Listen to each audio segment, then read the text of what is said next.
Good afternoon, or should I say evening, morning. Morning? At any rate, I am the Game Master. Pleased to make your acquaintance. Before we begin, there is something I must tell you. You see, my job is to draw you into this world with my voice and cards, which is why I believe it best for you to play with the sound on. In fact, I insist on it. However, as you can see, my voice is subtitled, so you can always read along as well.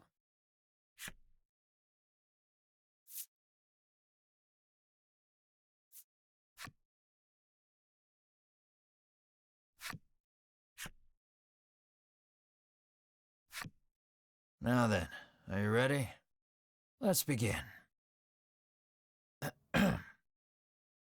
Welcome to Voice of Cards.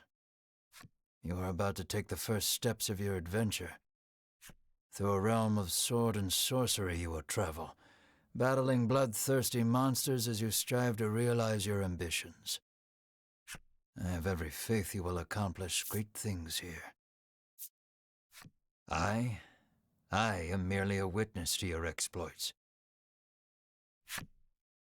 Now then, your departure draws nigh. May your journey be a safe one.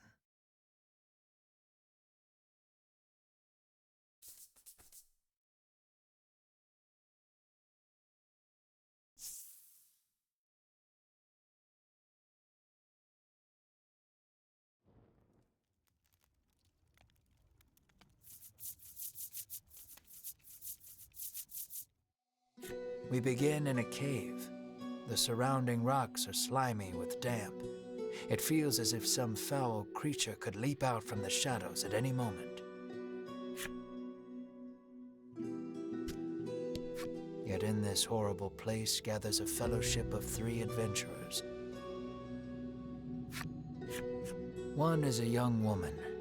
You can tell just by looking at her, she enjoyed a good upbringing. Another is a stoic warrior. He stands at the ready, scanning his surroundings for any sign of threat.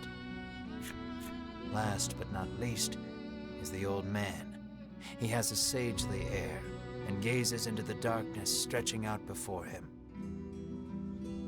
These adventurers seek a certain treasure hidden in this cave.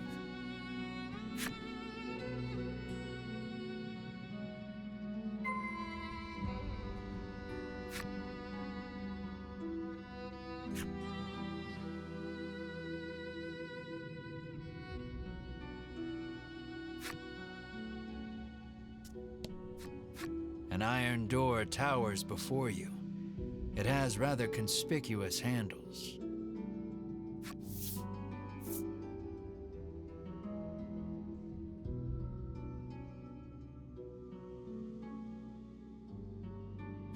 The stoic man takes hold of the handles and pulls as hard as he can, but the door doesn't so much as budge. The stoic man winds his leg back and lets fly a powerful kick into the door.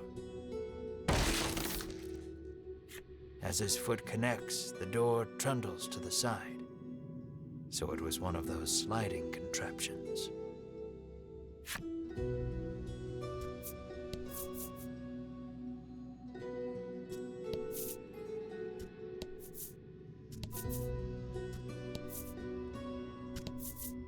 Something leaps out at the fellowship from the darkness.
These adventurers have seen their fair share of battle and defeat their attackers with ease.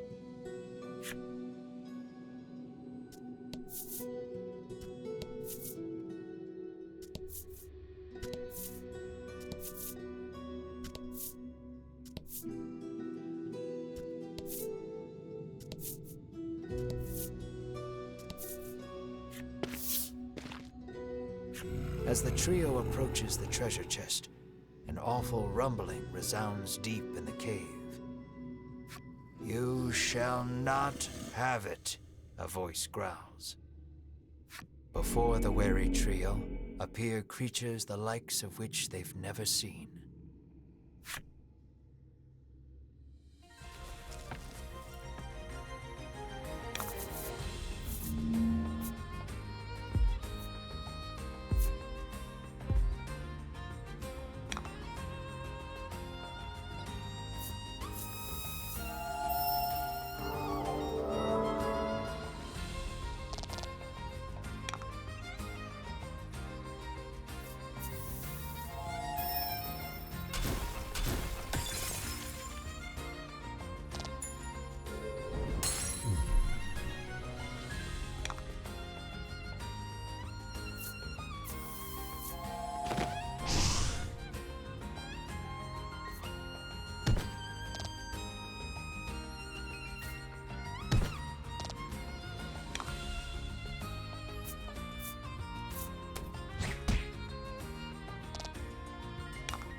Good work.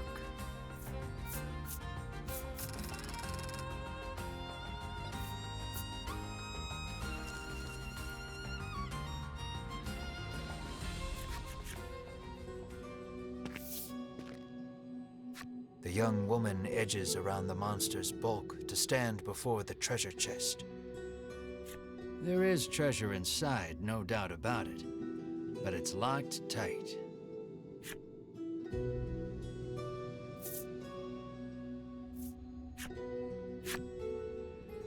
The woman slides the simple key into the lock.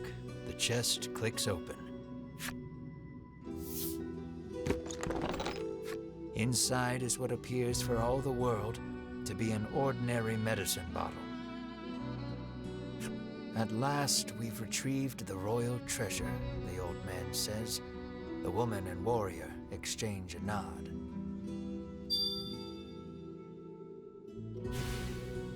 Their quest complete, the triumphant trio put the cave behind them.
This is Castle Advent. Queen Nilla reigns over the kingdom from within its walls.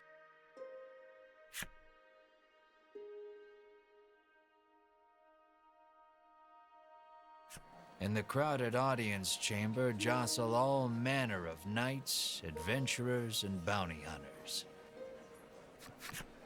The white-robed adventurers stand close to the throne. A palace guard calls over the tumult, "Be silent. Her Royal Majesty graces us with her presence."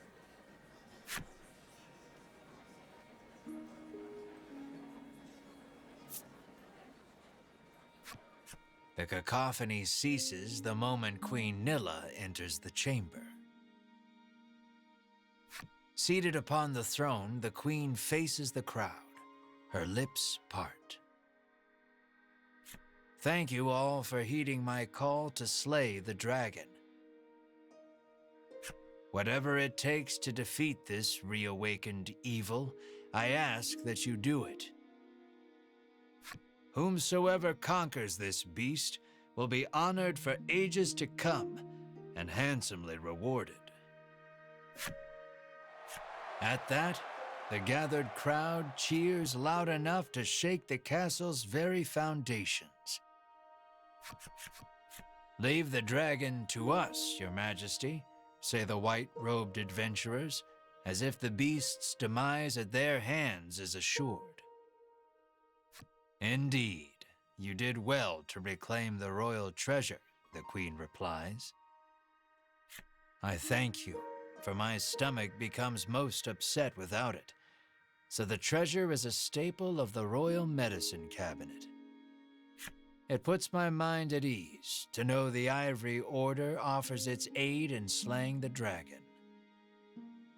The trio are disciples of the Ivory Order, a charitable organization beloved the realm over. Indeed, anyone would think this illustrious trio the heroes of our tale. But they'd be wrong.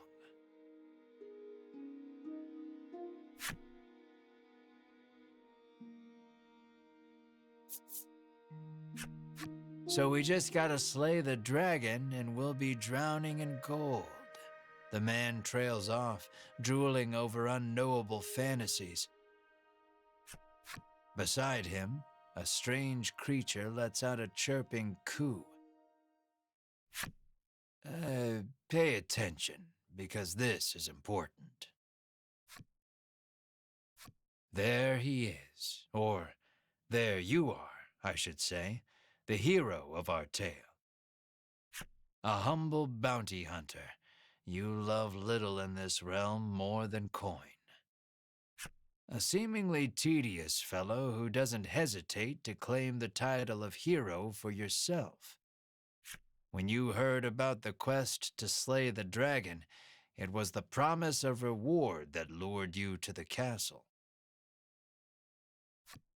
Now then, if you wish to officially register for the hunt, see me so I can get your signature. You wonder why you need to sign anything, but head for the guard anyway.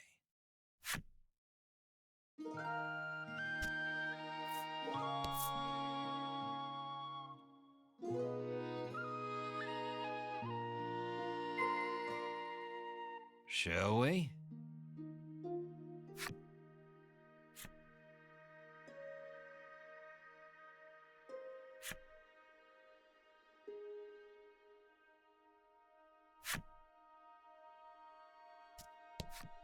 Scared of the dragon? Scoffs the guard. Have you registered yet? Says the guard.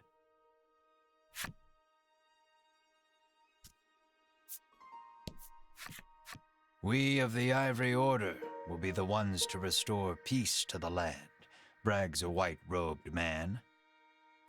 My colleague made me come along, but he didn't mention we were going on a quest to slay the dragon, she says, trembling.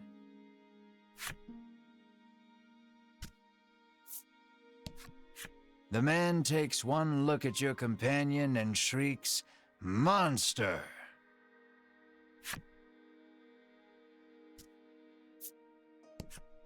You think the dragon's really as tough as they say? Asks the man, his knees knocking together.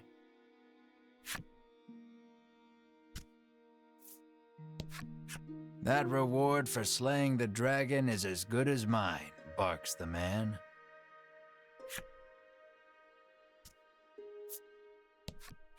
You'll need tough gear if you're going to beat the dragon, the man tells you.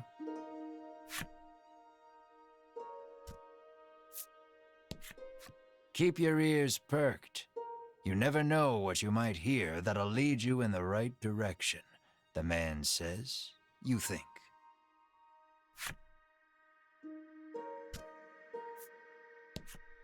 If the heroes of the Ivory Order are hunting the dragon, he's as good as dead, says the man, relief spreading across his face. The Ivory Order trio stands before you. They seem not the most approachable of parties, but...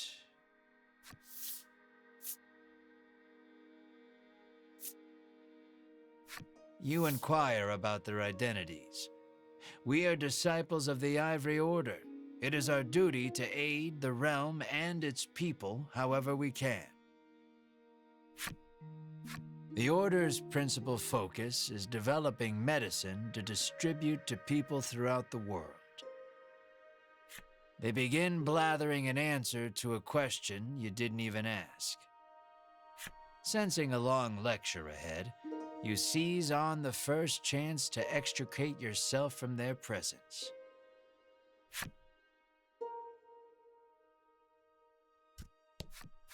Go talk to the guard on the left to sign your name on the register.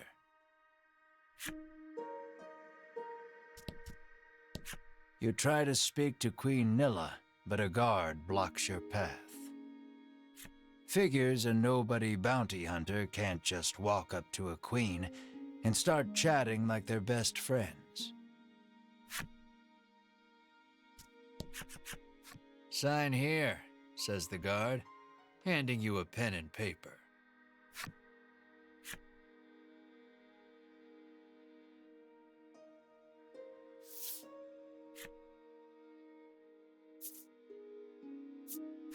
You sign your name.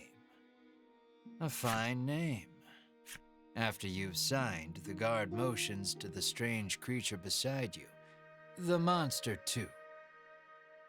You sign your companion's name as well, Mar. Mar, your friend and sometimes traveling companion. Though he can't speak the human tongue, he seems to understand it well enough.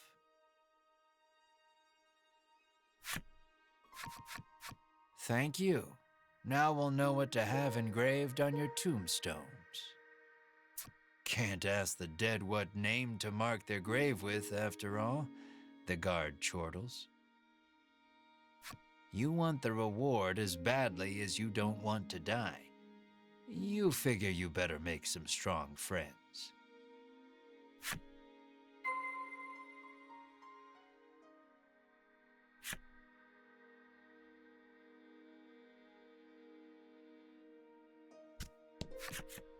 Offer to join forces with the Ivory Order trio?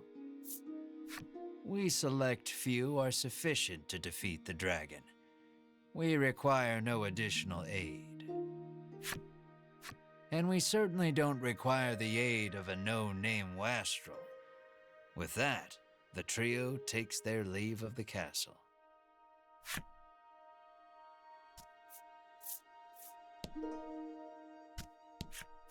Never know what you might hear that'll lead you in the right direction. The man wanders off somewhere, muttering to himself.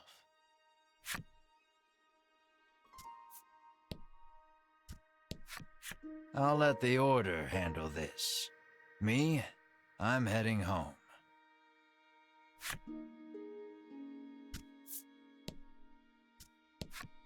Before you even open your mouth to ask him to team up, he cuts you off. Thanks, but no thanks.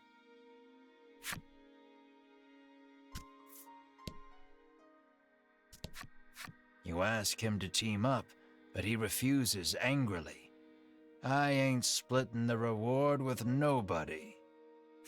You weren't planning on sharing either, so you don't try to change his mind.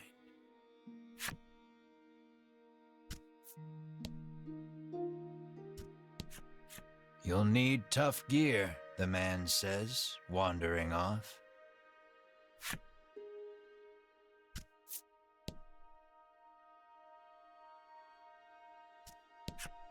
No way am I adventuring with anyone who keeps that sort of creepy company, he says.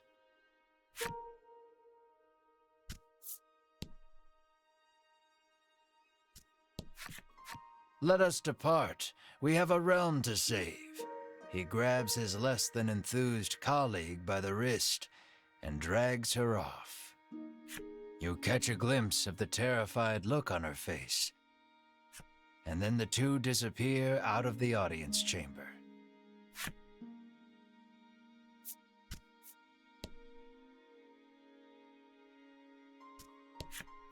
I am one of the guards charged with the castle's protection. I'll leave the dragon slaying to you adventurers.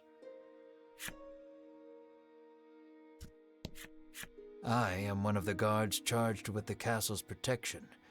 I take not a single step from my post.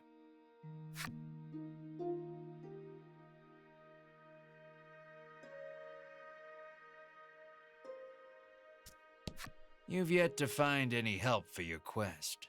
Things don't look that reassuring as they are, but the decision is up to you.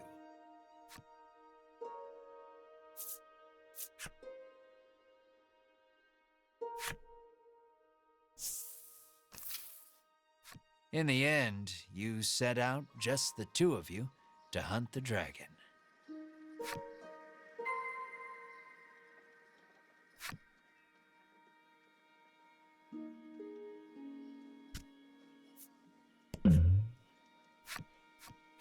A weapons merchant accosts you in the street, despite your best efforts to mind your own business. He speaks to you in a voice barely above a whisper. You want the most powerful weapon there ever was? He conspicuously checks his surroundings before revealing this weapon of apparent renown to you. To hear him tell it, this is a legendary weapon, and one of its kind at that. It can be yours for 20,000 gold pieces, he says. You can smell the scam a mile away, and yet the aura of this weapon does have something of the legendary about it.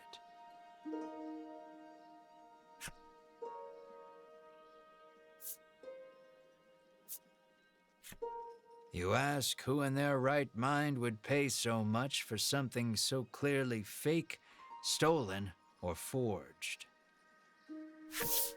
Well, you know where to find me, if you change your mind, he says, tucking the weapon away.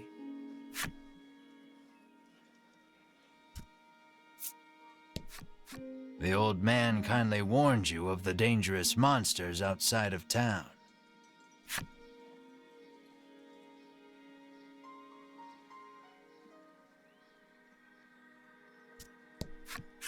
How may I help you?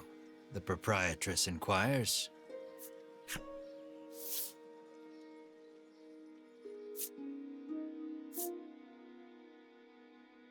Will that be all? The proprietress asks.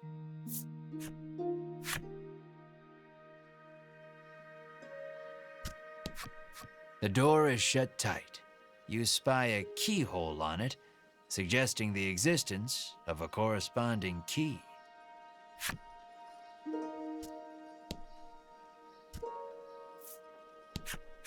The child says you should see Nexton as soon as you leave the castle town.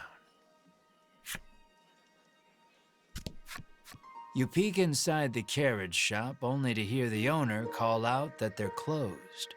Guess you won't be making use of them after all.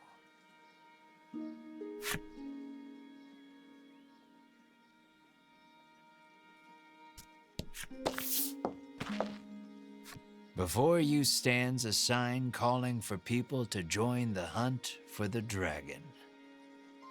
Earlier, you saw the bit about the handsome reward for whoever slays the dragon and hightailed it to the castle. A woman stares at the sign, transfixed. Her face curls into a scowl as she notices you. "Monster!" the woman cries and flings magic at Mar. Startled by the spell, Mar grows dizzy.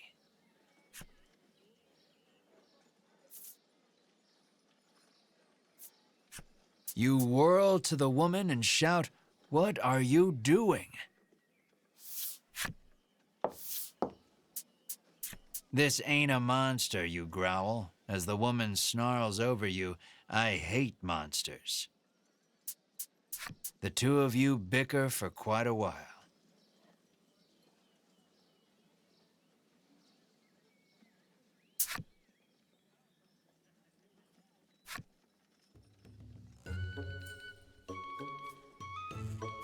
In the end, the woman admits she may have jumped to conclusions, but stubbornly refuses to apologize. Inwardly, you call her unsavory names as your attention shifts to a different topic of conversation. Turns out she really hates the dragon and would love to take him down with her own two hands. But she knows she's no match for him alone, so she's at a loss for what to do. When you tell her you're after the same thing, she squints down her nose at you. "Fine," she says, "I can help you."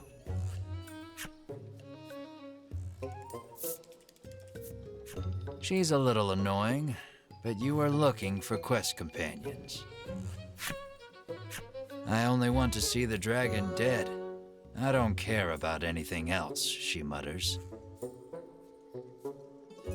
You overhear her remarks and grin without thinking. Then you don't care about getting a share of the reward. That suits you perfectly. You happily join forces with the black-clad woman. She introduces herself as Melanie. She tells you she is a witch, but says nothing of why she hates monsters or what grudge she bears against the dragon.